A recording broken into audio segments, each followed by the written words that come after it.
Dios te bendiga, amados hermanos y amigos, que la paz de nuestro Señor y Salvador Jesucristo sea con cada uno de ustedes.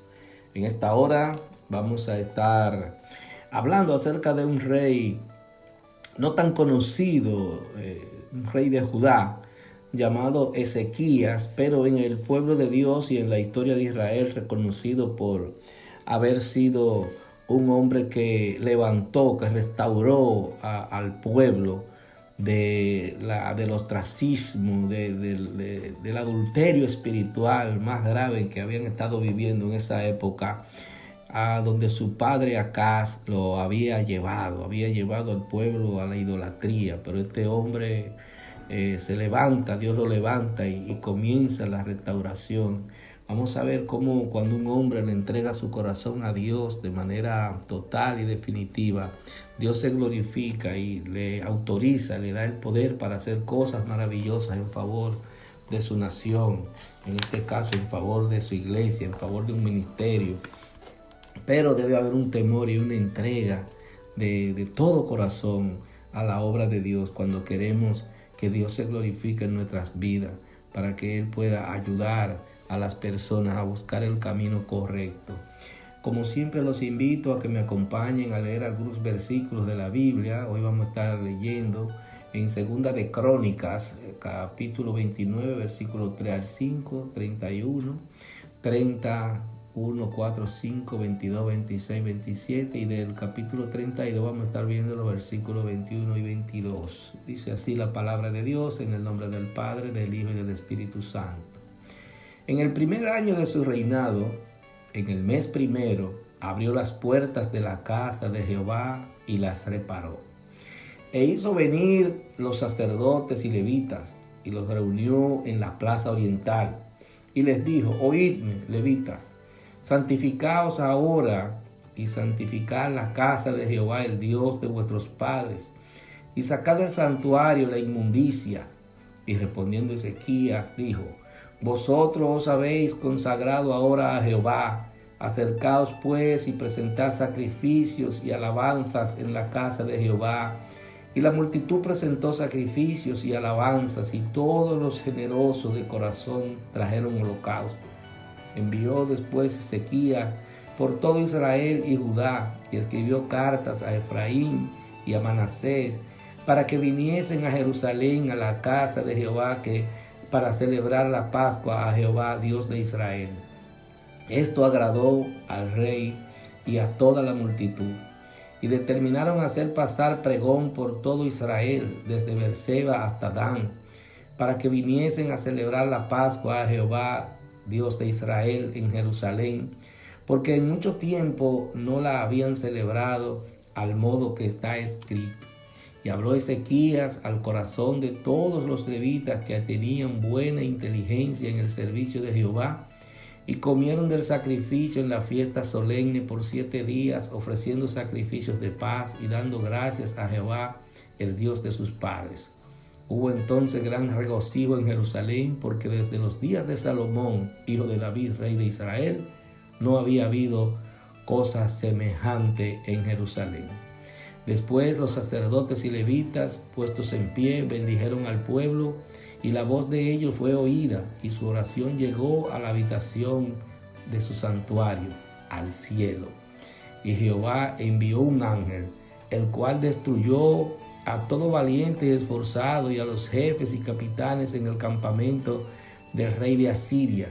Este se volvió, por tanto, avergonzado a su tierra, y entrando en el templo de su Dios, allí lo mataron a espada a sus propios hijos.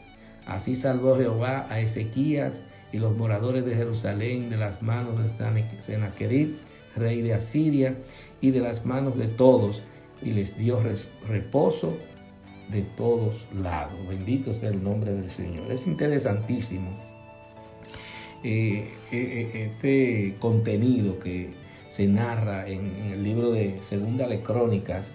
Y es tremendo lo que pasa con este hombre, porque él, al asumir el reino, se da cuenta que su padre había puesto toda su mirada, todos sus esfuerzos en adorar ídolos, en adorar dioses falsos. El pueblo se había alejado de Dios por la influencia de este rey.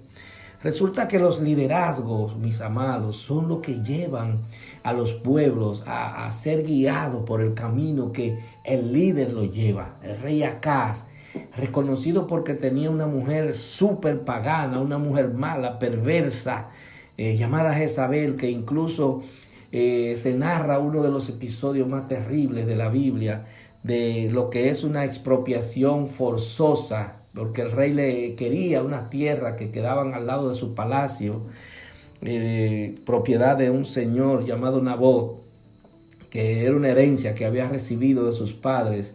Y este hombre quería esa tierra, pero era un hombre que tenía cierta debilidad y no se atrevía a quitársela. Pero narra la escritura que se puso a llorar porque él quería esa tierra como un niño. Se puso a llorar y la mujer le dijo, ¿por qué lloras? Y le dijo, no, que quiero la tierra que están al lado del palacio, porque ahí se extendería y sería un jardín hermoso. Y entonces esta mujer le dice, no, pero no te preocupes que yo se la quito. Y esa mujer mandó a matar a este hombre para quitarle la tierra. Imagínense cómo estaba la corrupción metida en ese palacio de gobierno, en ese reino del rey Acaz, que era padre de este muchacho. Esto nos da una enseñanza también, que no necesariamente los hijos tienen que heredar la maldad de los padres.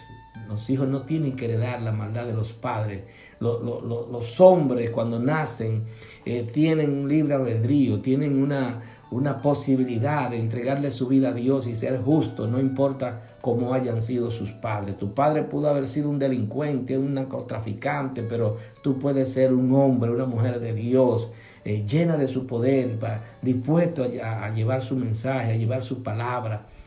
Y aquí se estaba dando un caso extraordinario, porque fue un cambio del cielo a la tierra. Las puertas del templo tal parece que estaban destruidas, porque dice que reparó las puertas del templo. Parece que estaba todo abandonado, reparó todo y empezó a rescatar la cultura religiosa de ese tiempo. Empezó a investigar qué era lo que se hacía. Él se dio cuenta que había algo que andaba mal en todos los sentidos, tanto en el mundo político como en el mundo religioso, y decidió entregarle su vida al Señor y actuar conforme a las Escrituras. Y él sabía que quienes tenían la autoridad para llevar el tema religioso al pueblo eran los sacerdotes, pero él se dio cuenta que estaban corrompidos. Pero él los llamó y le dijo, señores sacerdotes, vengan acá, límpiense, arrepiéntanse y vamos a empezar de nuevo.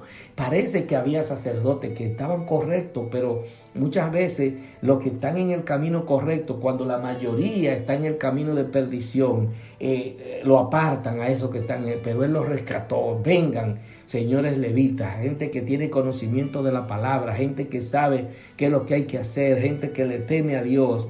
Y eso fue lo que este hombre buscó los que tenían la autoridad de Dios para hacer las cosas que había que hacer desde el punto de vista religioso, porque él sabía que había una diferencia en el aspecto político, que era el que él dirigía como rey, y en el aspecto religioso. No se puede, amado, ligar una cosa con la otra. El político lo que tiene que apoyar las cosas de Dios, apoyar que el pueblo busque lo correcto, que el pueblo sea moralmente aceptable, que sea un pueblo ético. Amado, mire, ¿y qué más ética, qué más moralidad? ¿En qué libro griego se puede encontrar más moralidad que en las Santas Escrituras? ¿Quién puede moldear más la vida de un ser humano, de un hombre, para que sea correcto, que no sea lo que dice la Escritura, lo que dice la Biblia? Siempre digo que si los gobiernos real y efectivamente no fueran guiados por el príncipe de este mundo, que es Satanás, fueran guiados por el Espíritu Santo de Dios y fueran pueblo, mire, amado, que la gente viviera en paz, en armonía. ¿Por qué? Porque la Biblia promueve el amor. La Biblia promueve dos mandamientos fundamentales: amarás a tu Dios sobre todas las cosas y a tu prójimo como a ti mismo. Si el pueblo se le mete eso en la cabeza y en el corazón, amado, mire, los gobiernos, las cárceles estuvieran cerradas, fuera dedicada a otras cosas. Pero hay una ceguera espiritual. ¿Por qué? Porque el hombre está al servicio de Satanás. Lamentablemente, el que no está al servicio de Dios, con el conocimiento de su palabra y su obediencia a ella, está al servicio del otro, está al servicio de Satanás. Entonces, Acaz estaba al servicio de Satanás abiertamente, teniendo una doctrina, teniendo una enseñanza, teniendo una escritura que lo dirigía, pero él la rechazaba.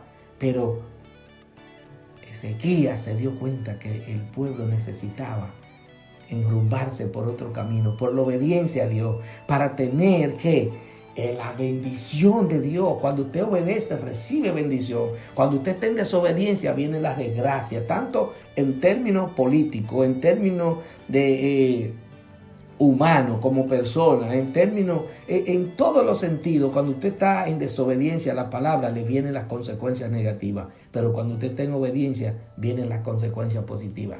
Una consecuencia tremenda que ocurrió positiva, es que ese pueblo estaba asediado por los asirios, por el rey Sennacherib. Estaba a punto de invadirlo con un ejército enorme. Y este hombre no tuvo que hacer nada. Ezequías lo único que hizo fue orar y poner el pueblo en manos de Dios. Y dice la Escritura que ese pueblo salió huyendo sin ninguna causa, sin haberlo perseguido ningún ejército judío. Y llegando a su pueblo, dice que fue al templo de su Dios. Y ahí mismo lo mataron los mismos hijos. Porque Dios, amado, es así. A Dios usted no lo ve obrar, pero Él obra. Él tiene control de todas las cosas. Él tiene control de la naturaleza. Usted ve que hay a veces han habido amenazas inminentes de paso de huracanes por este territorio. Y de repente el pueblo de Dios empieza a orar y empieza a clamar. Y los ciclones se van porque Dios mueve la mano de Dios mueve la naturaleza. Entonces nosotros tenemos que entenderlo, comprenderlo y saber que eso es así, que por medio de la fe, por medio del clamor al Señor, Él varía su designio. ¿Por qué? Por amor a nosotros y por la obediencia que nosotros le manifestemos. Entonces, este hombre se ocupó de que se restaurara la adoración a Dios, puso a los sacerdotes a que pusieran el pueblo a adorar. Vamos a adorar a Dios y vamos a hacerle sacrificio. En ese tiempo se usaba el sacrificio de animales para perdón de los pecados y se adoraba a Dios con una forma de arrepentimiento. En este tiempo no tenemos que sacrificar animales ni ir de rodillas a ningún pueblo a adorar ninguna imagen, ninguna estatua, no. Ahora el sacrificio de nosotros es la oración y la adoración a Dios. Es lo único que tenemos que hacer para que Dios se manifieste en nuestras vidas y para que Dios cambie las cosas malas y las ponga cosas buenas. Pero tenemos que hacer sacrificio de alabanza, de adoración a Dios. Es lo único que podemos darle. Usted puede tener todo el dinero del mundo, todas las propiedades, donar todas esas propiedades, pero a Dios le satisface más su adoración, un corazón humillado ante su presencia, que es lo que garantiza una comunión con Él y que usted forma parte de su pueblo. Entonces, este liderazgo de Ezequías demostró que él estaba en obediencia al Señor. Dice que él hizo lo recto delante de los ojos de Dios durante su vida y lo hizo de todo corazón, que eso es muy importante, porque hay gente que alaba a Dios, que adora a Dios, que ora a Dios, que reza a Dios, pero lo hace de la boca para afuera. Pero mire, hermano, cuando sale del corazón, ese corazón se conecta con el corazón de Dios y Dios obra en la vida. Entonces este muchacho, que era bastante joven cuando fue escogido como rey de Judá, les recuerdo que Israel estaba dividido en dos reinos. Judá, el rey del sur, donde estaba la capital Jerusalén, y Israel, la parte norte, que estaba integrada por 10 tribus y cuya capital era Samaria. Esa era una región que el pueblo estaba integrado por gente un poco cruzada, o sea, no eran judíos puros. Por eso había una división política y una división religiosa. Hay un pasaje extraordinario del Señor Jesús que se junta con una samaritana en un pozo y él le pide agua y ella le dice, ¿cómo tú siendo judío me pide agua a mí que soy samaritana? Se te olvidaste que nosotros somos enemigos, que no nos llevamos. Y entonces ahí el Señor le revela quién era Él. ¿Quién era Él? Que para Él no hay frontera, que para Él no hay judío, ni griego, ni americano, ni chino, que todos están bajo su autoridad, que todos son criaturas de Él. Él le muestra eso y ella lo entiende. Entonces, este hombre, como rey de Judá, sabiendo que existía una división, pero sabiendo que el pueblo era uno y que todos tenían el deber de adorar a Dios, no se conformó con hacer la fiesta de la Pascua, con reinaugurar la Pascua, que dice que no se había hecho, desde los tiempos de Salomón no se había hecho una fiesta de Pascua como esa, una celebración de independencia como esa, celebrando que Dios lo había liberado a ellos del yugo, de la esclavitud de los egipcios. Esa es la Pascua que celebran los judíos. Esa es su independencia, una independencia física, política, de la esclavitud y espiritual, porque Dios obró de manera extraordinaria, haciendo grandes milagros para sacarlos a ellos de Egipto. Entonces el pueblo se olvidaba de eso. El pueblo estaba olvidado, el pueblo estaba creyendo en otros dioses, adorando a otros dioses.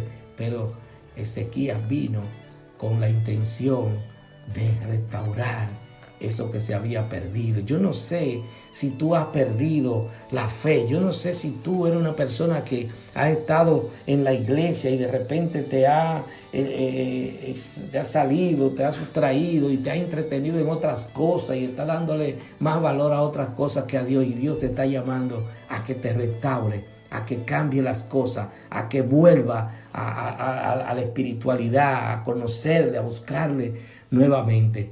Entonces, hubo una reparación física del templo por orden de Ezequías, pero había una reparación pendiente espiritual, una reparación del deseo de ellos de hacer holocausto, del deseo de ellos de hacer sacrificio, del deseo de ellos de adorar al Señor.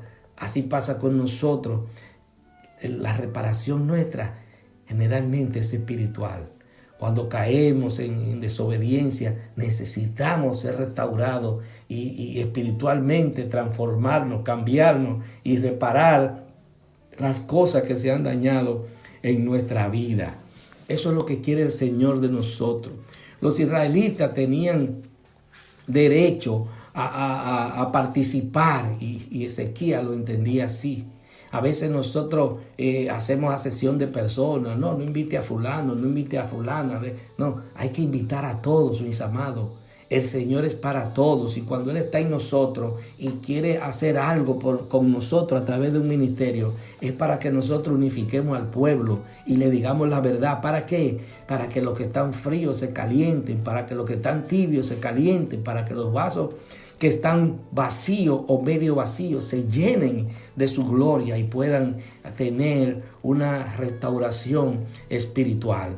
Actualmente, amados, el pueblo se está levantando. Hemos visto que el pueblo de Dios se está levantando. Hemos visto que hay muchas actividades que se están haciendo, que el pueblo está buscando a Dios porque se está dando cuenta que los tiempos van de mal en peor, que hay situaciones que están conmoviendo, hay una conmoción, hay una situación que las personas se están sintiendo desprotegidos. Están sintiendo que hay unos requerimientos que pasa, que es lo que está pasando, me están requiriendo esto. Este tema de la vacuna, que el que no se vacuna, una resolución que no va a poder ir al supermercado, que pues, son cosas locas.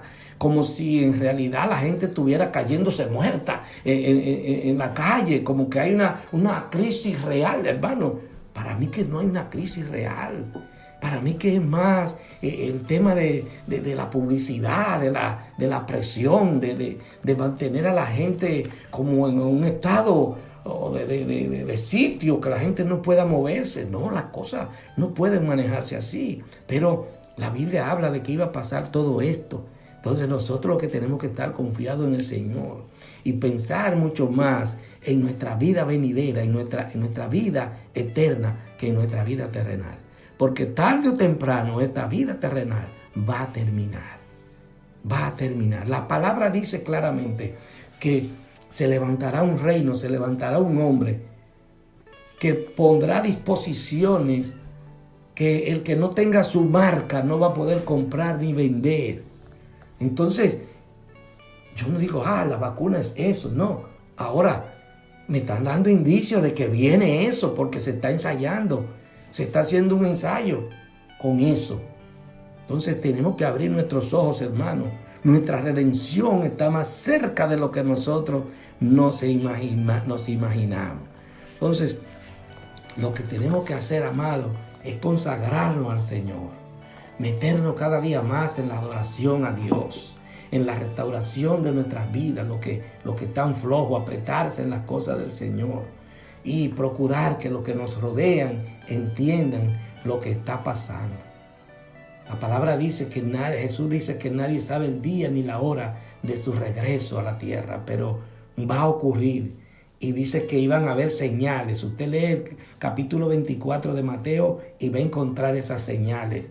Entonces, en el tiempo de Ezequías no había una esperanza de que Cristo viniera porque Cristo no se había manifestado al hombre todavía. Pero había una actitud que debía ser de obediencia al Señor, de obediencia al Creador. Y Él restauró esa obediencia. Nosotros tenemos que restaurar el mensaje, recrear el mensaje de la segunda venida de Cristo a la tierra.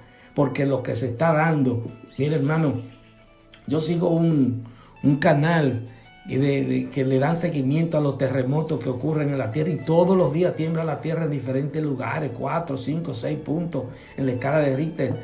Entonces, hay algo que está ocurriendo que es demasiado común. Las señales son demasiadas comunes, todas se están dando al mismo tiempo.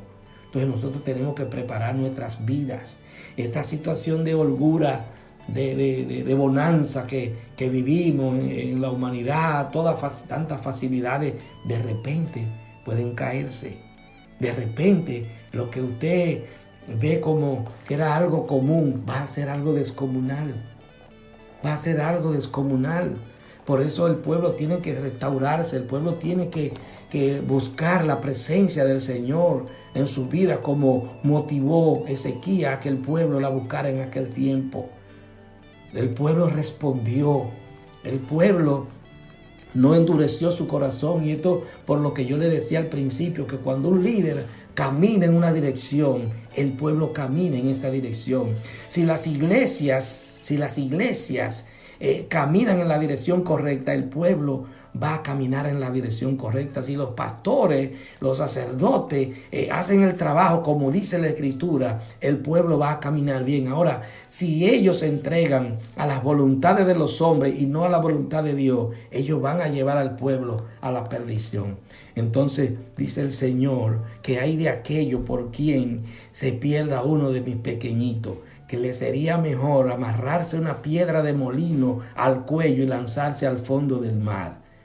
Entonces, amados hermanos, ministros, pastores que dirigen, líderes, tengan mucho cuidado con no dejarse confundir en este tiempo. Dios escucha la oración de su pueblo. La semana pasada me gocé mucho porque vi que un grupo estaba convocando a un día nacional de oración y ayuno para que Dios tome control de la República Dominicana. Eso deben hacerlo todos los pueblos, para que Dios ponga sus ojos en nosotros, en los pueblos. Pero recuerden que siempre les digo que la salvación es individual, que la salvación es voluntad suya, no es voluntad del grupo. El arrepentimiento y la conversión es fundamental para usted salvarse, y no va a depender de otro, sino de usted y de Cristo. Cuando usted se humille ante el Señor Jesucristo, usted va a recibir esperanza de salvación. Este hombre oraba junto al pueblo. Dice que en una ocasión oró junto al profeta Isaías, buscando la bendición del Señor. ¿Y eso qué provocó? Que vino un ángel vino y se encargó de eliminar los 185,000 soldados del ejército de Asiria que estaban prestos para invadir a Judá. Y dice la Escritura que Dios lo guardó por todos lados. Dios protegió a su pueblo por todos lados. Cuando estamos bajo la cobertura de Dios, cuando estamos en la obediencia a Dios, Dios nos va a guardar por todos lados. Dios nos va a proteger por todos lados. Vamos a estar bajo su sala, bajo su protección. Pero tenemos que estar en obediencia. La obediencia es fundamental. La obediencia a su palabra. Hacer como dice la Escritura. No como diga hombre, no como diga doctrina de hombre, sino como dice la Escritura. Vamos a buscar juntos la bendición de Dios. Vamos a humillarnos juntos como familia, como iglesia, como pueblo. Vamos a humillarnos ante Dios para que nos guarde, porque vienen tiempos difíciles, más difíciles de lo que usted se imagina. Tiempos difíciles. Muy difíciles vienen para estos tiempos. Y nosotros tenemos que estar preparados para poder tener las fuerzas para vencer las tentaciones que vendrán contra el pueblo, contra la iglesia y contra cada uno de nosotros de manera individual. Que Dios te bendiga en esta hora. Padre, muchas gracias. Muchas gracias, Señor, por esta palabra que tú nos has dado en esta hora. Te pido, Señor, que tú hayas entrado en los corazones y en la mente de mis hermanos y amigos que han escuchado, que ellos puedan promover esta palabra para que otros puedan escucharla. Padre, si alguno está enfermo, sánalo. Si alguno está triste, dale alegría. Muchas gracias, hermanos. Su hermano y amigo Vicente Estrella habló con ustedes. Dios les bendiga.